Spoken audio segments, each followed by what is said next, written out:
एक बीरबल और 7 जादूगरों की चाल।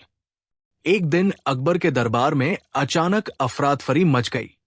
7 अजनबी लाल पीले नीले अजीबोगरीब कपड़ों में, हाथों में डमरू और जादुई छड़ी लिए दरबार में घुस आए।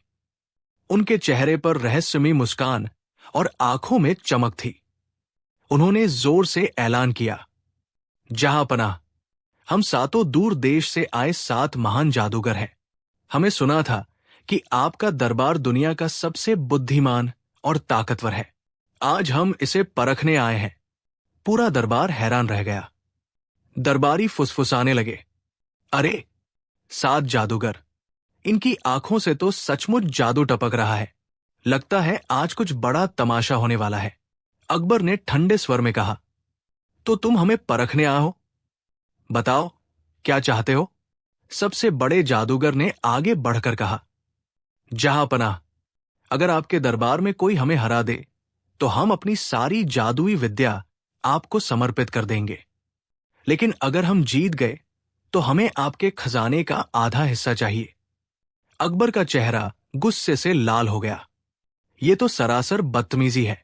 लेकिन तभी बीरबल धीरे से मुस्कुराए और बोले, जहांपनाह, गुस्सा मत कीजिए। जादूगरों की असली चालाकी तब सामने आएगी जब हम उनकी परीक्षा लेंगे। पहला जादूगर आगे आया और बोला, देखो मेरे जादू का कमाल। उसने एक टोपी से मुर्गी निकाली और फूंक मारते ही वो सोने की हो गई। पूरा दरबार वाह वाह कह उठा। अकबर भी चौंक गए। जादूगर बोला, अगर तुम्हारे पास इससे बड़ा चमत्कार है तो दिखाओ। बीरबल ने शांति से कहा, वाह, सोने की मुर्गी, पर इसका क्या फायदा अगर वो अंडा ही न दे? चलो इसे खाने के लिए दाना दो। जैसे ही मुर्गी को दाना डाला गया, वो धड़ाम से गिरकर टूट गई। अंदर से सोने का खोल था, मगर अंदर कुछ नहीं।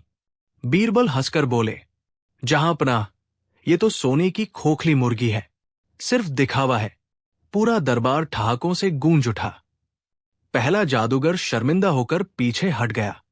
दूसरा जादूगर खड़ा हुआ और बोला, मेरा जादू सबको हैरान कर देगा। उसने मंत्र पढ़ा और जमीन पर आग का दरिया बहने लगा। लपटें आसमान तक उठ रही थी। दरबारियों में डर फैल गया। अरे, सचमुच आग का दरिया है। जादूगर बोला, जो इस आग को पार कर ले वही असली विजेता है। अकबर डरकर बीरबल की ओर देखने लगे। बीरबल ने शांति से कहा, जहांपनाह, ये सिर्फ आंखों का धोखा है। उन्होंने पास रखे पानी का एक लोटा उठाया और आग पर फेंका। जैसे ही पानी गिरा, आग बुझ गई और असली सच सामने आ गया। वहां तो बस लाल कपड़े और धुएं का खेल था। बीरबल बोले, ये आग नहीं, धोखे का धुआं है। दरबार एक बार फिर हंसी से गूंज उठा। पहला और दूसरा जादू का भांडाफोड़ हो गया। अब अगले भाग में बाकी 5 जादूगर अपनी अपनी चाल चलेंगे और बीरबल उन्हें और भी मजेदार ढंग से मात देंगे। इसमें बाकी 5 जादूगर अपनी चालें चलते हैं और बीरबल उन्हें मजेदार तरीके से मात देता है। भाग 2। तीसरा जादू, हवा में उड़ता हाथी। तीसरा जादूगर जोर से हंसते हुए बोला, अब देखो मेरा असली जादू।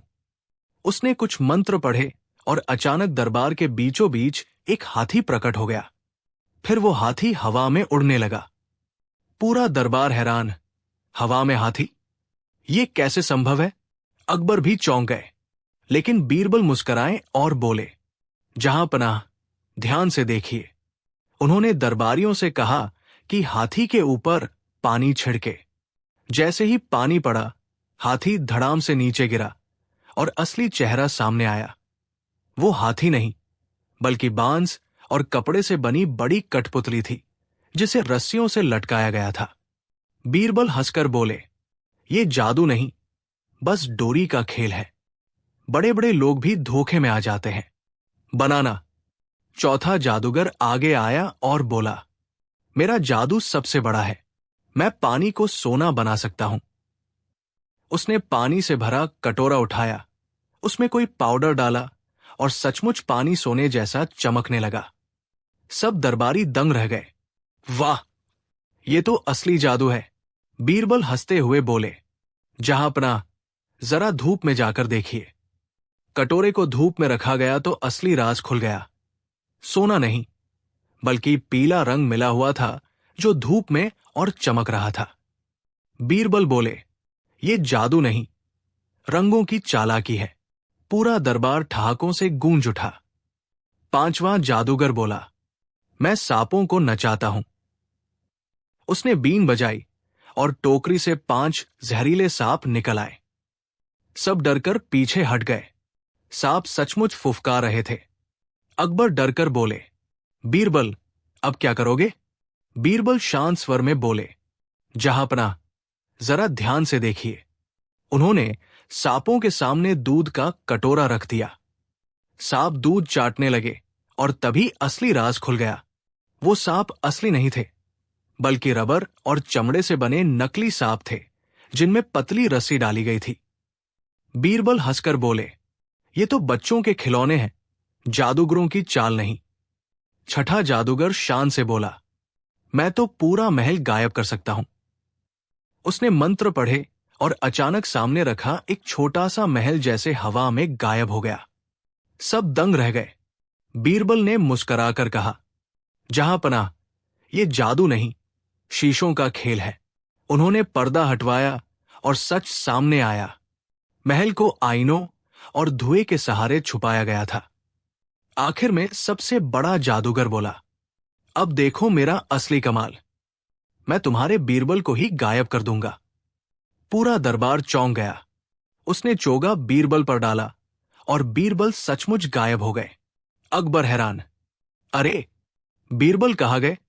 तभी पीछे से आवाज आई, जहांपनाह, मैं यहां हूं। सब पलटे तो देखा, बीरबल पीछे खड़े मुस्करा रहे थे। असल में जादूगर ने पर्दे और आईनों का खेल रचा था। लेकिन बीरबल पहले ही चाल समझ गए और चुपचाप एक और रास्ते से निकलकर पीछे खड़े हो गए। पूरा दरबार जोर जोर से हंसने लगा। जादूगरों की सारी पोल खुल गई।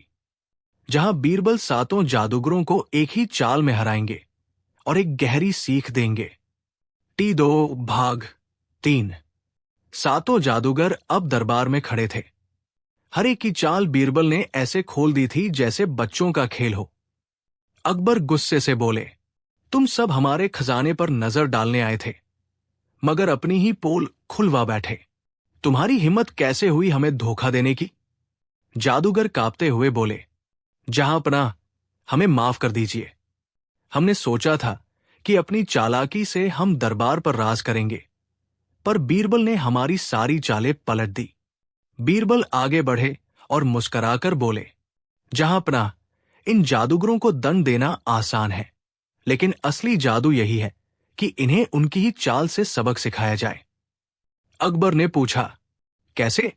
बीरबल ने कहा, जहांपनाह, इनसे कहलवाइए कि अब ये अपनी सारी जादुई कला दरबारियों के सामने दिखाएं। लेकिन असली जादू नहीं, बल्कि सच, यानी कैसे ये लोगों को धोखा देते थे। जादूगर मजबूर होकर मान गए। उन्होंने दरबार में अपनी अपनी चालाकियों का राज खोलना शुरू किया। किस तरह मुर्गी को सोने का खोल पहनाया, कैसे आग के दरिया का भ्रम धुए और लाल कपड़े से बनाया, हाथी को रस्सियों से उड़ाया, पानी में पीला रंग मिलाकर सोना दिखाया, नकली सांप बनाए, शीशों से महल गायब किया और आईनों से इंसान को छुपाया। पूरा दरबार ये सुनकर ठहाकों से गूंज उठा। अकबर ठहाका लगाकर बोले, बीरबल, सचमुच तुम्हारा दिमाग किसी जादूगर से कम नहीं। असली जादू तो तुम्हारी अक्ल है, जिसने इन 7 को नंगा कर दिया। बीरबल हंसते हुए बोले, जहांपनाह, नकली जादू आंखों को धोखा दे सकता है, लेकिन दिमाग को नहीं। और जो बुद्धि से काम लेता है, वही सबसे बड़ा जादूगर होता है। मोरल, सीख, धोखा और चालाकी ज्यादा देर तक नहीं टिक सकती। असली ताकत दिमाग और सच्चाई की होती है, न कि झूठे दिखावे की। लालच में आकर लोग सबसे बड़ा जादू करते हैं, अपने आप को ही धोखा देना। इस तरह बीरबल ने 7 जादूगरों को हरा दिया। दरबार में हंसी मजाक का माहौल बना दिया और एक गहरी सीख भी दे डाली। महल में रखी 3 कुर्सियां जिनमें बैठने से बदल जाती थी जिंदगी। फतेहपुर सीकरी के महल में एक कमरा था जहां कोई भी दरबारी बिना इजाजत नहीं जा सकता था। उस कमरे के बारे में अफवाह थी कि वहां 3 अद्भुत कुर्सियां रखी हैं जिन पर बैठने से इंसान की किस्मत बदल जाती है। किसी ने कहा, पहली कुर्सी पर बैठो तो धन वर्षा होगी, दूसरी कुर्सी पर बैठो तो लोग तुम्हारा सम्मान करेंगे, तीसरी कुर्सी पर बैठो तो बस जिंदगी बदल जाएगी। पर किस तरह, कोई नहीं जानता। अकबर को भी ये बातें कानों कान सुनाई पड़ी। उन्होंने बीरबल को बुलाया। अकबर, बीरबल, क्या सच में ऐसी कुर्सियां हैं? बीरबल मुस्कुराकर, हुजूर, कुर्सियों का असर बैठने वाले पर नहीं, उसके सोचने के ढंग पर होता है। लेकिन अगर आपको देखना है तो कल सुबह चलिए। अगली सुबह अकबर, बीरबल और कुछ भरोसेमंद दरबारी उस कमरे में पहुंचे। दरवाजा खोला गया। अंदर सुनहरी रोशनी में 3 कुर्सियां रखी थी। पहली कुर्सी लाल मखमल से ढकी, सोने की नक्काशी। दूसरी कुर्सी नीली रेशम की, मोती जड़ी हुई। तीसरी कुर्सी साधारण लकड़ी की, बिना किसी सजावट के। अकबर ने भौहें चढ़ाई। ये तीसरी तो बाजार में बिकने वाली आम कुर्सी जैसी है। बीरबल ने कहा, हुजूर, कभी कभी सच्चाई साधारण रूप में ही मिलती है। अकबर ने आदेश दिया कि सबसे पहले मंत्री गोपाल लाल लाल मखमल वाली कुर्सी पर बैठें। जैसे ही गोपाल लाल बैठे, एक छुपे हुए खजाने का संदूक सामने आ गिरा। उसमें सोना, चांदी और जवाहरात थे। दरबार में हलचल मच गई। अरे, ये तो सच में चमत्कार है। अकबर खुश हुए। देखा बीरबल, अफवाहें सच निकली। बीरबल ने बस हल्की मुस्कान दी। अब फकीर चंद को नीली रेशम वाली कुर्सी पर बैठाया गया। अचानक कमरे में एक शाही बाजा बजने लगा और बाहर से लोग आकर फकीर चंद की जय जयकार करने लगे। वाह वाह! दरबार का सबसे बुद्धिमान व्यक्ति फकीर चंद फूले नहीं समा रहे थे। अकबर ने कहा, वाह, ये तो अद्भुत है। बीरबल धीरे से बोले, हुजूर, सम्मान भी सोने की तरह है, दिखने में चमकदार पर संभालना मुश्किल। अब बारी थी तीसरी, साधारण लकड़ी की कुर्सी की। अकबर ने कहा, इस पर तो कोई बैठना ही नहीं चाहेगा। बीरबल, क्यों ना आप ही बैठकर देख लें? अकबर थोड़े संकोच में, लेकिन मान गए। जैसे ही बैठे, कमरे की सारी रोशनी बुझ गई। दीवार पर उनकी जिंदगी की घटनाएं चलने लगी। बचपन, ताजपोशी, जीत हार, गलतियां, फैसले और फिर भविष्य की झलक, जहां लोग उन्हें याद कर रहे थे, लेकिन कुछ लोग उनके फैसलों की आलोचना भी कर रहे थे। अकबर का चेहरा गंभीर हो गया। कुर्सी से उठने के बाद उन्होंने कहा, बीरबल, ये कुर्सी बाकी दोनों से कहीं ज्यादा भारी थी। ये तो इंसान को उसका सच दिखाती है। बीरबल ने समझाया, पहली कुर्सी लालच की है, जो धन देती है पर साथ में मोह भी बढ़ाती है। दूसरी कुर्सी अहंकार की है, जो सम्मान देती है पर कभी कभी इंसान को अंधा कर देती है। तीसरी कुर्सी आत्मज्ञान की है, जो सच दिखाती है पर हर कोई इसका सामना नहीं कर पाता। अकबर ने सिर हिलाया। तो इसलिए कहते हैं कि जिंदगी बदल सकती है, क्योंकि सच देखना सबसे कठिन है। अकबर ने आदेश दिया, ये कुर्सियां अब बंद कमरे में रहेंगी। जो भी इन्हें आजमाना चाहे, उसे पहले लिखित में ये वादा करना होगा कि वो सच का सामना करने के लिए तैयार है। और खासकर तीसरी कुर्सी, इसे कोई दूसरी बार नहीं आजमा सकेगा। मोरल, सीख, धन और सम्मान पाना आसान है, लेकिन खुद का सच देखना सबसे कठिन। जो अपनी गलतियों का सामना कर लेता है, वही सच्चा विजेता है। अकबर की अजीब शर्त, ऐसा पंछी लाओ जो उड़ भी न सके और पंख भी हो। फतेहपुर सीकरी का दरबार रोज की तरह सजा हुआ था। राजमहल के संगमरमर के फर्श पर कालीन बिछे थे, चांदी के दीपक चमक रहे थे और दरबारी अपनी अपनी जगह पर बैठे थे। अकबर के चेहरे पर उस दिन कुछ खास चमक थी। जब भी उनके चेहरे पर ऐसी मुस्कान होती, सब जानते थे आज कुछ नया धमाका होगा। अकबर की चुनौती। अकबर ने कहा, दरबारियों, तुम सब खुद को बड़ा बुद्धिमान समझते हो, तो सुनो, मेरी आज की शर्त यह है, मेरे सामने ऐसा पक्षी लाओ जिसके पास पंख हो मगर वो उड़ न सके। और हां, याद रहे, पक्षी असली होना चाहिए, कोई नकली चालाकी नहीं। पूरा दरबार हैरान रह गया। एक दरबारी बोला, हुजूर, पंख हो और उड़ न सके, ये तो नामुमकिन है। दूसरा बोला, जहांपनाह, पंख तो उड़ने के लिए ही होते हैं। अकबर हंस पड़े। यही तो देखना है, कौन इस नामुमकिन को मुमकिन बना सकता है। दरबारियों की नाकाम कोशिशें। अब शुरू हुआ मजेदार सिलसिला। पहला दरबारी अगले दिन एक मुर्गा पकड़कर लाया। हुजूर, ये देखिए मुर्गा, इसके पंख भी हैं, मगर ये ज्यादा ऊंचा उड़ नहीं सकता। अकबर ने कहा, बेवकूफ, ये उड़ सकता है, बस थोड़ी ऊंचाई तक। ये मेरी शर्त पूरी नहीं करता। दूसरा दरबारी कुछ दिनों बाद आया और शुतुरमुर्ग लेकर दरबार में खड़ा हो गया। जहांपनाह, ये पक्षी दुनिया का सबसे बड़ा पक्षी है। इसके पास पंख तो है, मगर ये उड़ ही नहीं सकता।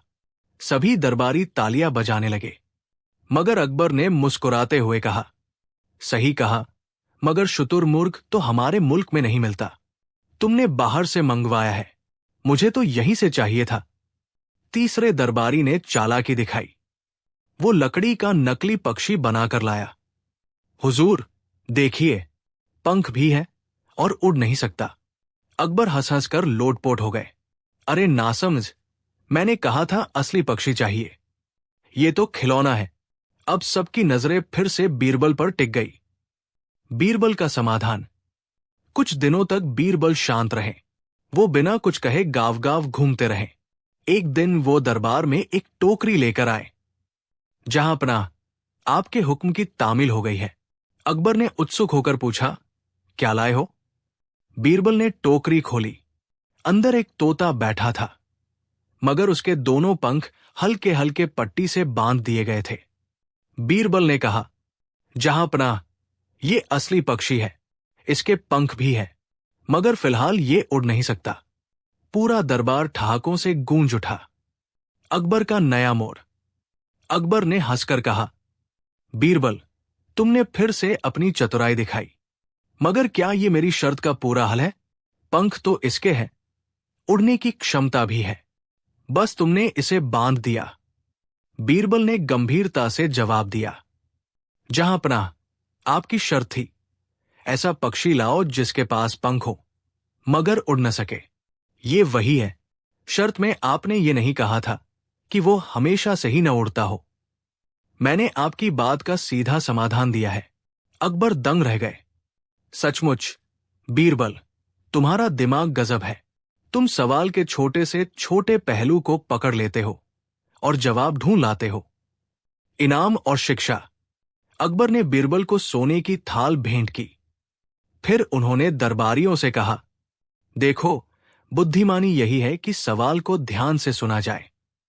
अक्सर मुश्किल उतनी बड़ी नहीं होती जितनी हम सोच लेते हैं। असली समझदार वही है जो शर्त की गहराई को पकड़ ले। पूरा दरबार बीरबल की जय जयकार करने लगा। मोरल: किसी भी मुश्किल का हल ढूंढने से पहले सवाल को ठीक से समझना चाहिए। कई बार समस्या उतनी कठिन नहीं होती जितनी हम सोच लेते हैं। असली बुद्धिमानी यही है कि साधारण सी चीज में भी जवाब ढूंढ लिया जाए। अकबर की नई पहेली, बिना देखे बताओ, मेरी मुट्ठी में क्या है? फतेहपुर सीकरी का दरबार उस दिन हमेशा की तरह जगमगा रहा था। मोती जड़ी झूमर झिलमिला रहे थे, हुक्का बरामदे से खुशबूदार धुआं उठ रहा था और दरबारी अपनी अपनी जगह बैठे अकबर को निहार रहे थे। अकबर के चेहरे पर उस दिन शरारत भरी मुस्कान थी।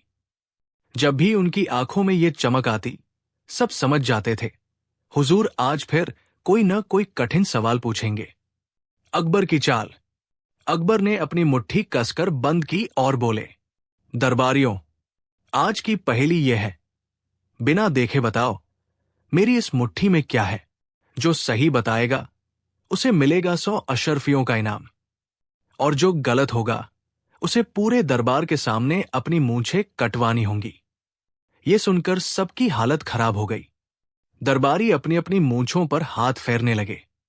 सबसे पहले एक दरबारी ने डरते डरते कहा, हुजूर, इसमें हीरा होगा। आप हमेशा कीमती चीज रखते हैं। अकबर मुस्कुराए, गलत।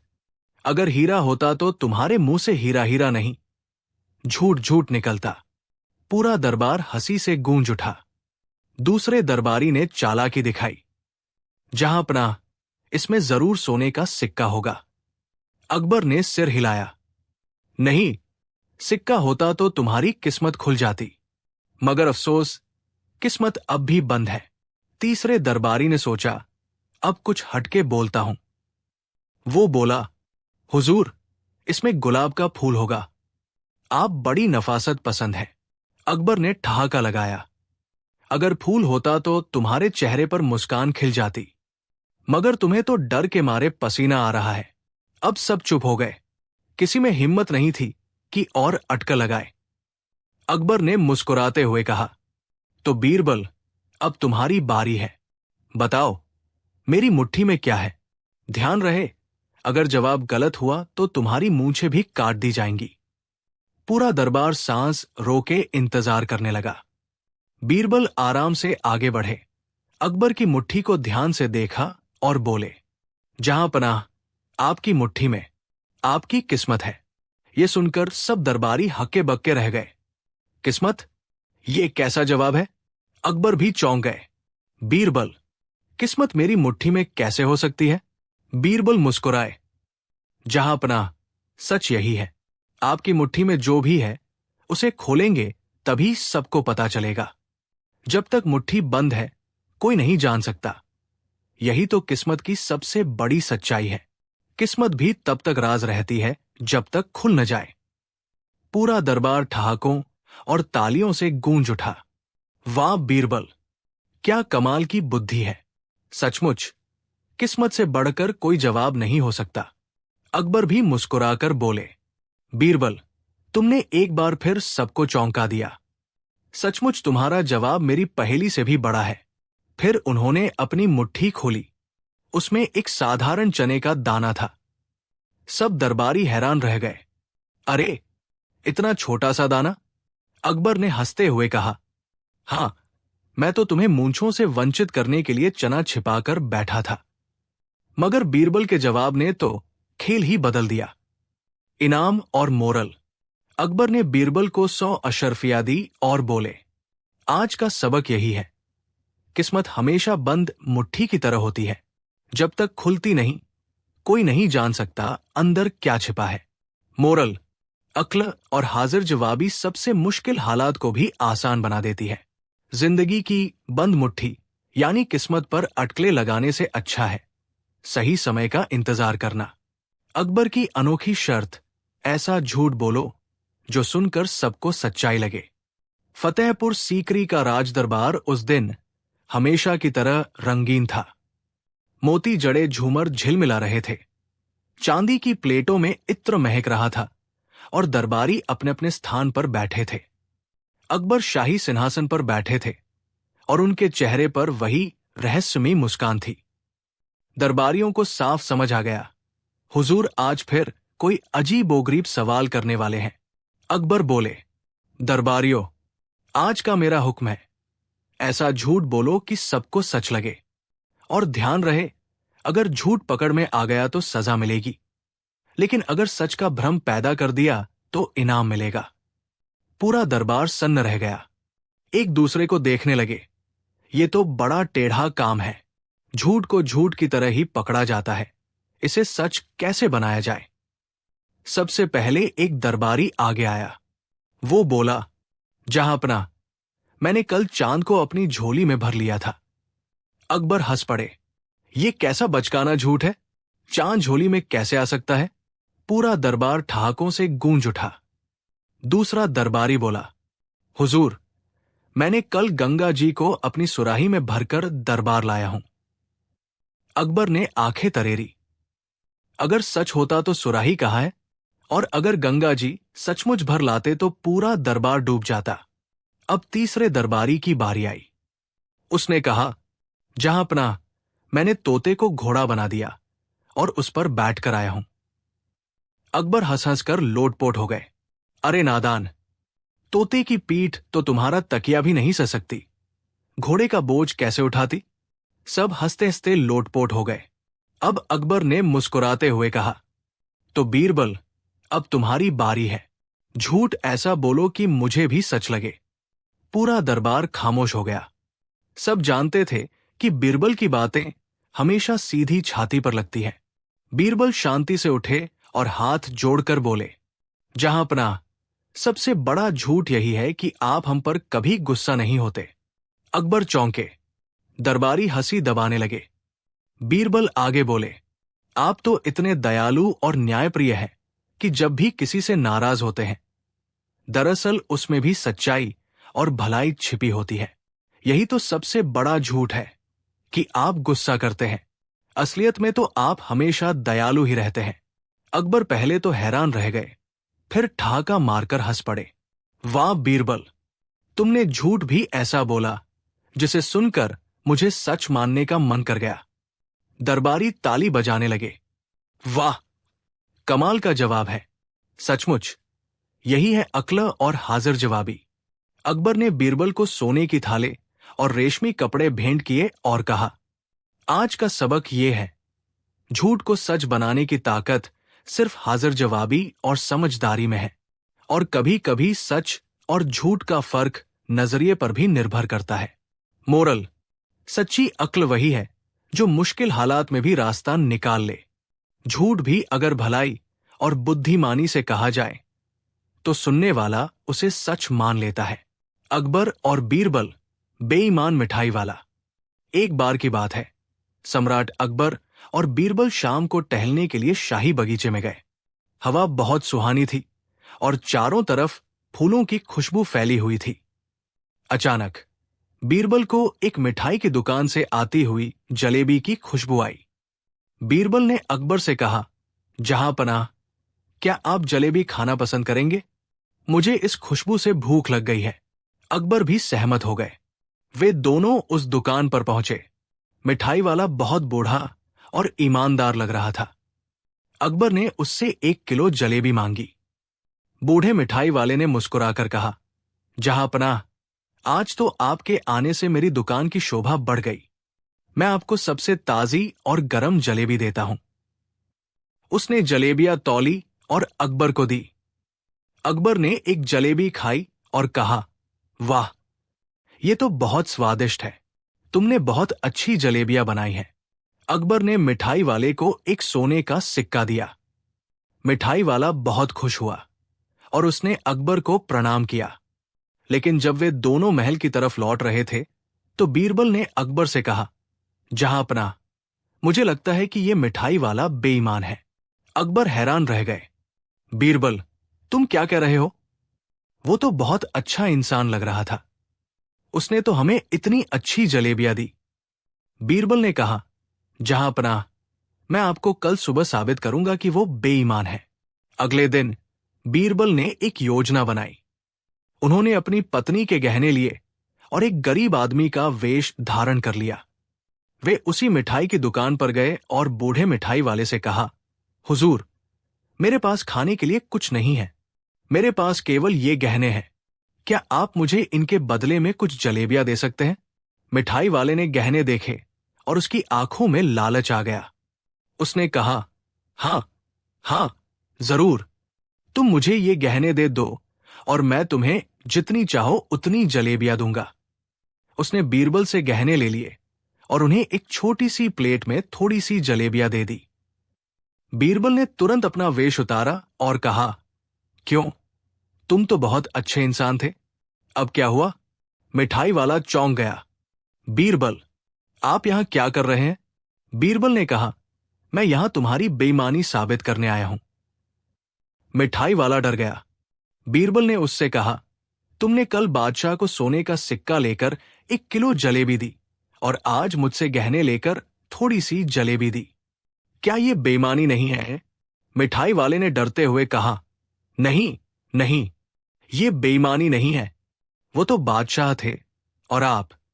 बीरबल ने कहा, तो क्या क्या बादशाह होने का मतलब यह है कि तुम उनके साथ बेईमानी नहीं कर सकते?